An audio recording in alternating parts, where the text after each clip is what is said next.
എനിക്കായി നീ മുറിവേറ്റല്ലോ.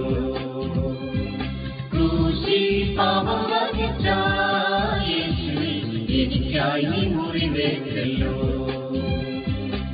ക്രൂശിൽ നീ ചിന്തിയ പരിശുദ്ധ രക്തത്താൽ പാപരോഗം നീക്കിയല്ലോ. എന്നെ ശുദ്ധനാക്കി തീർത്തുവല്ലോ. ക്രൂശിൽ നീ ചിന്തിയ പരിശുദ്ധ രക്തത്താൽ പാപരോഗം നീക്കിയല്ലോ. എന്നെ ശുദ്ധനാക്കി തീർത്തുവല്ലോ. ക്രൂശിൽ പാപം വഹിച്ച യേശുവേ, എനിക്കായി നീ മുറിവേറ്റല്ലോ. വേഗം വരുന്ന നമ്മളുടെ കർത്താവായ യേശുക്രിസ്തുവിൻ്റെ ധന്യനാമത്തിൽ എല്ലാവർക്കും സ്നേഹവന്ദനം. സ്വന്തം പ്രജയും വിശ്വസ്തനും പടയാളിയുമായിരുന്ന ഹിത്യനായ ഊരിയാവിൻ്റെ ഭാര്യ ബത്ശേബയെ സ്വന്തമാക്കുന്നതിനു വേണ്ടി തന്ത്രപൂർവം ഊരിയാവിനെ വധിച്ച് ബത്ശേബയെ ഭാര്യയാക്കുകയും ചെയ്ത ദാവീദിനോടുള്ള ദൈവത്തിൻ്റെ അരുളപ്പാടും തുടർന്ന് ദാവീദിനുണ്ടായ പശ്ചാത്താപവും വിശദമാക്കുന്ന വേദഭാഗമാണ് 2 ശമൂവേൽ 12 1 മുതൽ 25 വരെയുള്ള വാക്യങ്ങൾ. ദൈവം അയച്ചതിന് പ്രകാരം നാഥാൻ പ്രവാചകൻ ദാവീദിൻ്റെ അടുക്കൽ ചെന്ന് ഒരു ഉപമ പറയുന്നു. ദരിദ്രനായ ഒരുവന് ഒരു പെൺകുഞ്ഞാട് ഉണ്ടായിരുന്നു. ധനവാനായ ഒരുവൻ തൻ്റെ അടുക്കൽ വന്ന അതിഥിക്ക് വേണ്ടി തനിക്ക് ധാരാളം ആടുകൾ ഉണ്ടായിട്ടും ഈ ദരിദ്രൻ്റെ കുഞ്ഞാടിനെ അറുത്ത് പാകം ചെയ്ത് വിരുന്ന് ഒരുക്കി. ഈ ഉപമ കേട്ട ദാവീദ് ഇപ്രകാരം പറഞ്ഞു, ആ ധനവാൻ മരണയോഗ്യനാണ് എന്ന്. ഈ സമയം നാഥാൻ പ്രവാചകൻ പറയുകയാണ്, ആ മനുഷ്യൻ നീ തന്നെ.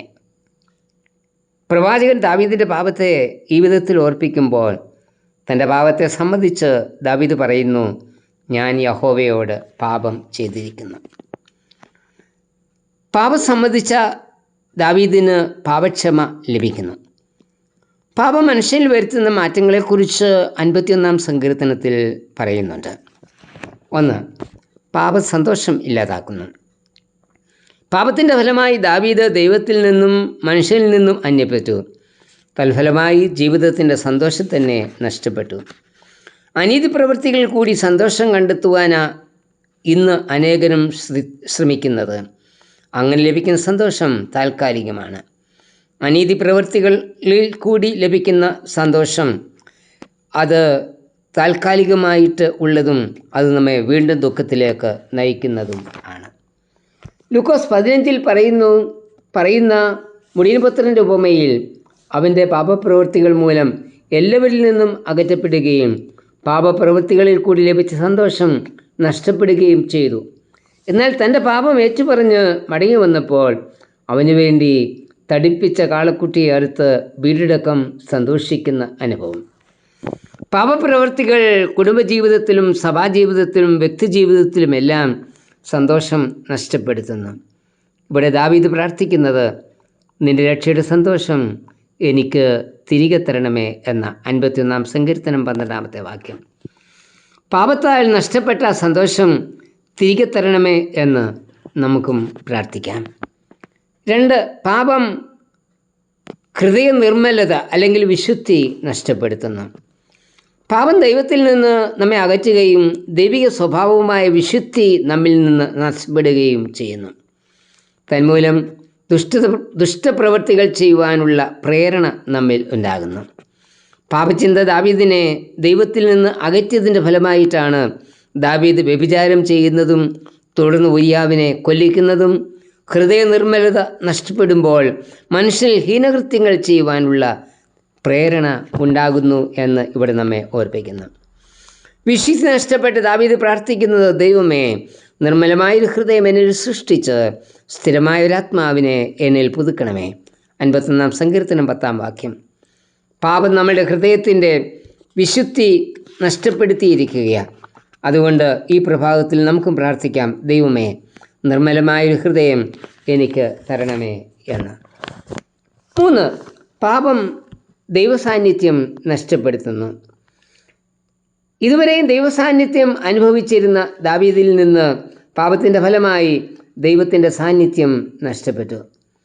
നാഥാൻ പ്രവാചകൻ പാപത്തെക്കുറിച്ച് ഓർപ്പിച്ചപ്പോൾ ദാവീദ് ദൈവ സാന്നിധ്യത്തിനായി ആഗ്രഹിച്ചു. ദാവീദ് പ്രാർത്ഥിക്കുന്നത്, നിന്റെ സന്നിധിയിൽ നിന്നും എന്നെ തള്ളിക്കളയരുതേ, നിന്റെ പരിശുദ്ധാത്മാവിനെ എന്നിൽ നിന്ന് എടുക്കുകയും അരുതേ. 51-ാം സങ്കീർത്തനം 11-ാം വാക്യം. എല്ലാ ദിവസവും ദൈവത്തോടുകൂടെ ഏദൻ തോട്ടത്തിൽ നടന്നിരുന്ന ആദം പാപത്തിൻ്റെ ഫലമായി ദൈവസന്നിധിയിൽ നിന്ന് ഓടി ഒളിച്ചു. ദൈവം ആദാമിനോട് ചോദിക്കുന്നത്, ആദമേ, നീ എവിടെ? ആദം പറയുന്നത്, ഞാൻ നിന്നെ ഭയപ്പെട്ട് ഒളിച്ചിരിക്കുകയാണ്. ഉൽപ്പത്തി 3-10 വാക്യം. വീണ്ടും ദൈവം ചോദിക്കുന്നത്, തിന്നരുത് എന്ന് ഞാൻ നിന്നോട് കൽപ്പിച്ച വൃക്ഷത്തിൻ്റെ ഫലം നീ തിന്നുവോ? അനുസരണക്കേട് കാണിച്ച് പാപം ചെയ്ത ആദാമിൽ നിന്ന് ദൈവസാന്നിധ്യം നഷ്ടപ്പെട്ടു. ഒടുക്കം അവൻ ഏദൻ തോട്ടത്തിൽ നിന്ന് തന്നെ പുറത്താക്കപ്പെടുകയും ചെയ്തു. ഇന്ന് അനേകർ ദൈവാലയവും ദൈവസന്നിധിയും വിട്ട് ഓടി നടക്കുകയാണ്. ദൈവകൽപ്പന ലംഘിച്ച നമ്മിൽ പലരും ദൈവസാന്നിധ്യം നഷ്ടപ്പെടുത്തിയിരിക്കുകയല്ലേ? അത് എന്നേക്കുമുള്ള തള്ളപ്പെടലിന് കാരണമാകും. അതുകൊണ്ട് ദാവീദിനെ പോലെ നമുക്കും ഈ പ്രഭാതത്തിൽ പ്രാർത്ഥിക്കാം. കർത്താവേ, ഞാൻ നിന്നോട് പാപം ചെയ്തിരിക്കുന്നു. നിന്നോടുള്ള സംസർഗത്തിൽ നിന്ന് എന്നെ തള്ളിക്കളയരുതേ. കർത്താവേ, ഞാൻ തെറ്റിപ്പോയിരിക്കുന്നു, അനുസരണം കെട്ടവനായി തീർന്നിരിക്കുന്നു.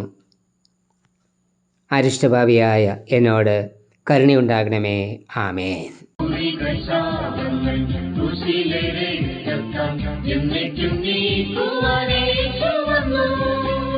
എന്നോട് പാപ ബന്ധനമഴിച്ചു, പുതിയൊരു പാട്ടവൻ നാവിൽ തന്നു.